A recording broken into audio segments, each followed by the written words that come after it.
Hi everyone, welcome back to another video from Tech4Gamers. In this tutorial video, I'm gonna be guiding you through how you can create a clan in PUBG.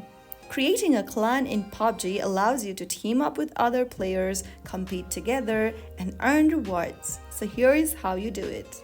First of all, open up PUBG Mobile application on your phone and from the main homepage, tap on the little arrow button right next to inventory at the bottom right corner.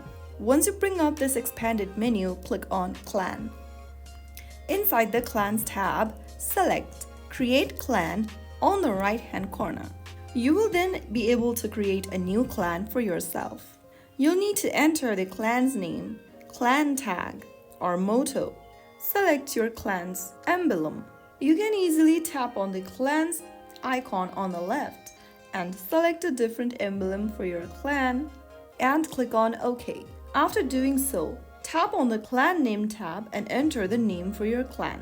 Enter a clan's motto and select your clan tag from the menu. In order to create a clan, you will need to spend BP.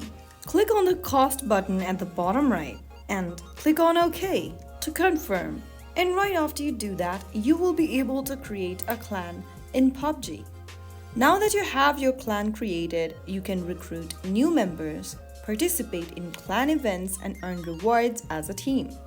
So that's how it's easily done. I hope you found the video helpful. If it was, don't forget to like, share, and subscribe to our channel for more PUBG tutorials. I'll be back in the next video. Stay tuned. Till then.